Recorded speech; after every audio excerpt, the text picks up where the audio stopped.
Right. हमारा पाकिस्तान का भी था कि सारा इंडिया के ले गए थे। इंडिया ये कहता है इंडिया का ले गया, पाकिस्तान का जिक्र नहीं करते आप। तब पाकिस्तान पैदा नहीं हुआ था ना सर। पाकिस्तान पैदा नहीं हुआ था तो यही था ना भाई, यहाँ से भी तो माल गया ना। ये भी तो कहा करें, मैंने वो बहुत सारे इंडिया के लोगों को सुना है, इंडिया इंडिया करते हैं भाई, पाकिस्तान में से तो बहुत कुछ लेके गए थे। अब मैं आता हूँ, नहीं था उसमें आता हूँ, मतलब बिल्कुल आता हूँ उसमें। देखिए 45 ट्रिलियन यहाँ से ले गए, ठीक है, और उसके अलावा तब हमारा GDP, we are controlling 33% of the GDP of the world. ये भी बहुत बड़ा आंकड़ा है चीमा साहब, 33% ऑफ जीडीपी पे कंट्रोल करते थे, 45 ट्रिलियन था। तब तो एक अखंड भारत था ना, पाकिस्तान मतलब पार्ट ऑफ भारत।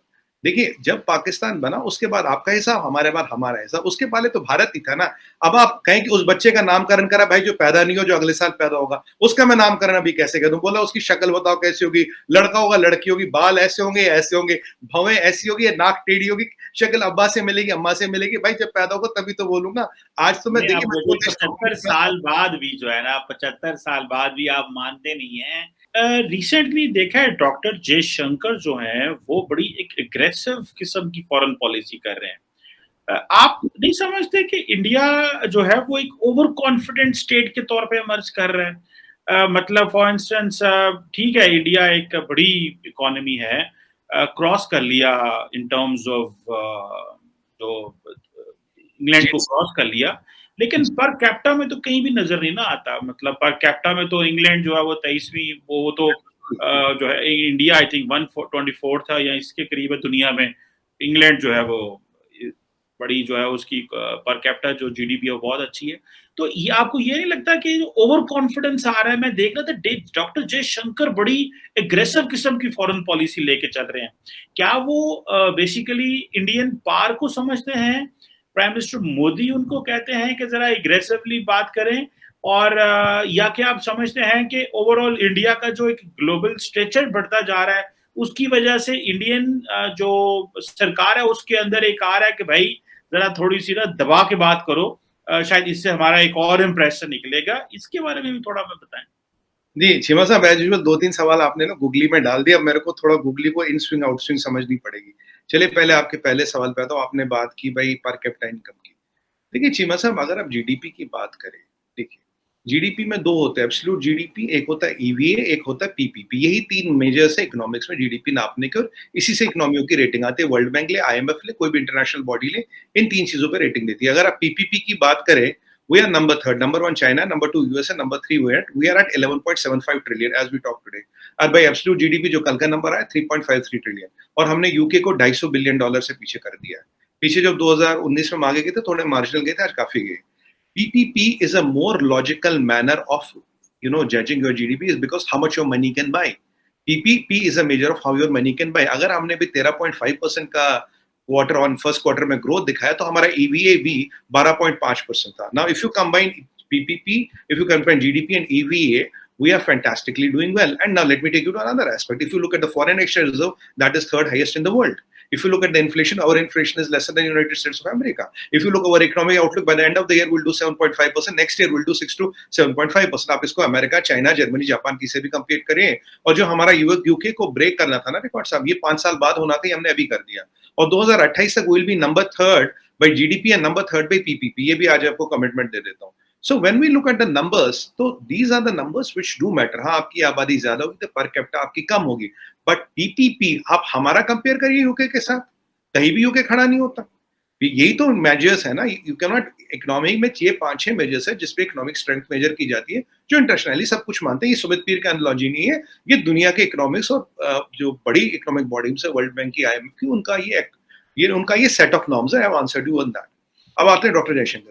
देखिए चीमा साहब, जब आपके पास वर्ल्ड की थर्ड मोस्ट पावरफुल मिलिट्री हो, आपके third foreign highest foreign exchange reserve हो, आप कंट्रीब्यूटर ऑफ 20% ऑफ द आबादी हो, तो चीमा साहब आप अपनी बात तो रखेंगे ना। अब किसी को एग्रेशन दिखे, किसी को वो ऑफेंस दिखे, किसी को वो दिखे, वो उसका परसेप्शन है। परसेप्शन का इलाज हमारे पास नहीं है। हम अपनी बात रखें। मैंने आपको पहले भी कहा था सर, ना हम नजर झुका के बात करते हैं, ना नजर उठा के बात करते हैं, बल्कि आंख से आंख मिला के बात करते हैं। जो हमारा स्टैचर दुनिया में, उसके हिसाब से, उसकी औकात में रह के, उसके रुतबे पे बैठ के हम वैसी बात करते हैं। अगर ये चेंज हुआ इंडिया, बदला हो इंडिया, हाँ ये मोदी जी की रोबस्ट फॉरेन पॉलिसी है. Doctor Jaishankar is brilliant at his work. I am saying he is the one of the, he is so far the best foreign affairs minister we had. उसमें कोई शक नहीं. मैं क्या, पूरी दुनिया मानेगी, मेरी औकात क्या मैं उन पर कमेंट करूं, but this is a fact of life. और मोदी जी की फॉरेन पॉलिसी आप देखते हैं, हमारी दोस्ती इसराइल से भी है, फलस्तीन से भी है, यूएई से भी है, सऊदी अरब से भी, ईरान से भी, राइट. तो I2U2 में 4 कौन कंट्री आई है ये आपको पता, ये भी पैरा अलायंस बना है. तो देखिए, हम अपनी दोस्तियां, अपनी फॉरेन पॉलिसी को अपने फायदे और अपने whatever we bring to the table, जो चीज हम टेबल पे लाते हैं ना चीवा साहब, उसको देखते हुए मैं लोग दोस्त बनाते हैं या रुतबा देते हैं. ये कोई मेरी शक्ल या डॉक्टर जयशंकर साहब की शक्ल या मोदी जी की फोटो देख के तो मिलता नहीं. Is what we bring to the table. Why does the other country in this दुनिया को हमारी क्या जरूरत है, उसके हिसाब से हमें रुतबा देते हैं, उसके हिसाब से हमें इज्जत देते हैं. और हम कहते हैं भाई जो हमारा रुतबा है, जो हमारी वक्त है आज की डेट में, treat us as per that. We are not asking you to treat us above. Will not expect to be treated below. Treat us as per that. अब किसी को एग्रेशन लगे, किसी को कुछ लगे, किसी को कुछ लगे, हमें कोई मतलब नहीं है sir. We are doing what is in our best interest. And sir, with due respect, Shiva sir, respect is not demanded. Respect is commanded. If we command a certain amount of respect, and people are giving us that, it's a testimony of the fact that our foreign policy is working and delivering in the world space, and people are recognizing us as per our stature and where we expect to be recognized. जी. बिल्कुल ठीक है, लेकिन समझ में एक अक्सर, क्योंकि India अक्सर सेलिब्रेट करता है सीईओज को, जैसे हम पहले बात कर रहे थे, जी. तो फलां जगह, क्या ये जो सीईओज इंटरनेशनली ग्लोबल कंपनीज के आते हैं, क्या अभी इंडिया भी वापस आके इन्होंने किसी कंपनी को ज्वाइन किया है, या कि जैसे मैंने कहा कि इधर ही ढोल पीटे जाते हैं, और खासतौर पाकिस्तानियों को जो है ना वो ज्यादा बताते हैं, लो साडा उन सीईओ थे हो गया, लो हमारा एक सीईओ वहां भी निकल गया, अब देखो हमारा सीईओ जो है वहां भी निकल आया, अब आप तो जो है ना वो दहशतगर्द भेजते, जिस तरह एक वो एक इंडियन सोशल मीडिया का एक माइंडसेट है. ये जो लोग बाहर काम करते हैं, ये वापस कभी इंडिया आए? कोई ऐसा कोई आप केस स्टडी बता दें. ये बड़े बड़े जो हैं, आप तो ठीक है, आप तो माशाल्लाह एक डिफरेंट कैटेगरी है, लेकिन हमें जरा ये जो जिनको सेलिब्रेट किया जाता है इंडिया के अंदर, और हर बंदा अपने ट्विटर हैंडल पे लगा रहा होता है कि जनाब देखो अब एक और इंडियन सीईओ बन गया, क्या ये सिर्फ नेशन को कॉन्फिडेंस देने के लिए, या उनमें से कभी को वापस इंडिया भी आया है? चीमा साहब, बहुत बेहतरीन सवाल पूछा आपने, तो जवाब दूंगा. पहली एग्जाम्पल तो आपके सामने ही बैठा है, चलिए इस वाली एग्जाम्पल को हटा देते हैं. देखिए चीमा साहब, होता क्या, अभी आपने देखो बिल गेट्स साहब यहाँ आए थे, सुंदर पिचाई जी आए थे, एक रेलवे के साथ बहुत बड़ा कॉन्ट्रैक्ट किया. ये जो हमने प्रीडेटर डोज लिए, यहाँ भी सीईओ जो है विवेक लाल है, डॉक्टर विवेक लाल है, जहां तक मेरा नाम, मुझे forgive me as far as my memory serves me right. तो जब हमें इनके साथ डील करनी है, जब हमें कमर्शियल इंटरेस्ट करने, मैंने कहा एडवांटेज ऑफ गेन. अगर इंडियन पासपोर्ट है 100% एडवांटेज है, इंडियन पासपोर्ट नहीं भी है तब भी गेन है हमारे लिए. जो हम बड़ी बड़ी डील्स करें, माइक्रोसॉफ्ट इतनी बड़ी इन्वेस्टमेंट कर रहा है इंडिया में, कहीं ना कहीं एक इंडियन सीईओ का रोल तो पाकिस्तान में क्यों नहीं कर रहा इन्वेस्टमेंट, ईरान में क्यों नहीं कर रहा, इराक में नहीं कर रहा, सीरिया सूडान में क्यों नहीं कर रहा इन्वेस्टमेंट, नहीं कर रहा ना, इंडिया में ही कर रहा ना. मलेशिया भी नहीं जा रहा, वियतनाम भी नहीं जा रहा, बांग्लादेश भी नहीं जा रहा, बाय द वे. तो अब आप पाकिस्तान बोलेंगे, भाई आपने पाकिस्तान को बीच में पकड़ लिया. मैं आपको इतनी कंट्रियों का नाम ले लिया. अब ये जो बड़े बड़े डाटा सेंटर इंडिया में क्यों आ रहे हैं? और चीमा साहब, इंडिया सबसे बड़ा रिटेल का मार्केट है दुनिया में, सबसे ज्यादा इकोनॉमिक आउटलुक पॉजिटिव है हमारा, फास्टेस्ट ग्रोइंग इकोनॉमी, और आने वाले 10-20 साल तक ऐसे ही रहेगा. आने वाले 30 से 50 साल तो हमारे हैं. तो अब ये जो इंडिया, ये जो सीईओज है, they act as a bridge. They act as a bridge where they protect the interests of their company and where they also help to get us business into India and Indian businesses there. They act as a bridge and brand ambassadors. मैं आपको example बताता हूँ. देखिए आज एक CEO के पास विकल्प है, जैसे काफी यूएस कंपनी में आपने देखा होगा आज क्या चल रहा है भाई, चाइना से डिपेंडेंस हटाओ. अब आप कहाँ से सोर्स करो, इंडिया से करो. अब एक इंडियन ओरिजिन का सीईओ हमारा भाई वहां बैठा, वो क्या बोलेगा, उसके पास ऑप्शन है Bangladesh, Vietnam, Philippines, Laos, Cambodia, India. वो कहेगा यार पहले इंडिया में देख लो, जो नहीं मिलता, जो नहीं मिलता तो फिर वो लाओस, कंबोडिया वगैरह इधर के चक्कर काटना. ठीक है, he will take care of his commercial interest of his company because he is loyal to his salt. But एक एफिलिएशन इंडिया की तरफ जरूर होगा. एक डाटा सेंटर खोलना है, एक नई चीज खोलना है, इंडिया को जरूर कंसिडर करेगा, इंडिया के इंटरेस्ट को कंसिडर करेगा. और वो एक अमेरिकन कंपनीज को कन्विंस करता है, वो देखो इंडिया में इतना बड़ा मार्केट है, आने वाले 2 साल में, 5 साल में India is the place we should be in because China is not sustainable. ये दुनिया को पता है. तो यहाँ एक जो ब्रिजिंग होती है, यहाँ जो एक ब्रिजिंग होती है, आसान होती है. चीमा साहब देखिए, मैं मान लीजिए मैं बाहर रहता हूँ, मेरी फैमिली बाहर रहती है यार, मेरे सारे रिश्तेदार, चाचे, मामे, फूफे, ताई, ताइया, सब तो यहीं रहते हैं ना यार. बरादर जिनके साथ गिल्ली डंडा खेला वो तो यहीं रहते हैं, लंगड़ी खेलने वाले दोस्त भी तो यहीं रहते हैं. तो ये थोड़ी ना मैं फिरंगी हो गया, मेरा अमेरिकन पासपोर्ट हो गया, दिल बदल गया. दिल तो हिंदुस्तानी है साहब.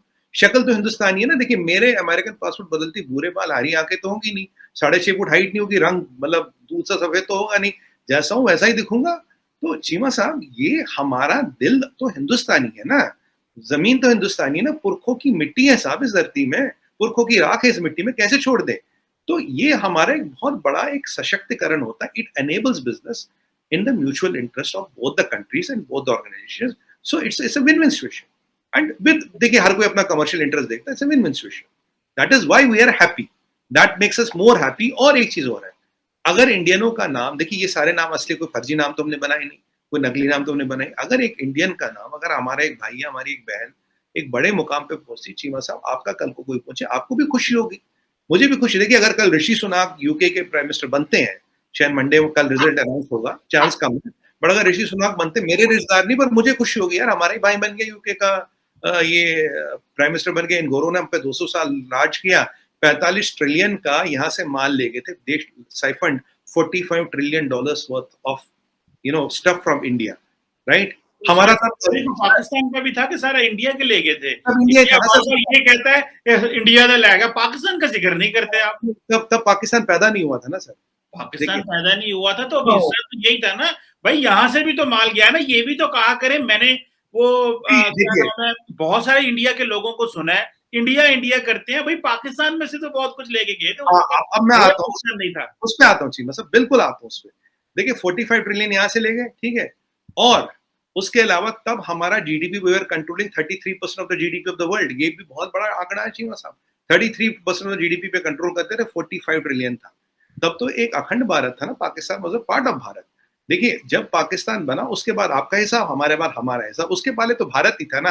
अब आप कहें कि उस बच्चे का नामकरण करा, भाई जो पैदा नहीं हो, जो अगले साल पैदा होगा, उसका मैं नामकरण अभी कैसे कर दूं? बोला उसकी शक्ल बताओ कैसी होगी, लड़का होगा लड़की होगी, बाल ऐसे होंगे, भवें ऐसी होगी, नाक टेढ़ी होगी, शक्ल अब्बा से मिलेगी अम्मा से मिलेगी, भाई जब पैदा होगा तभी तो बोलूंगा। आज तो मैं देखिए 75 साल बाद भी जो है ना, 75 साल बाद भी आप मानते नहीं है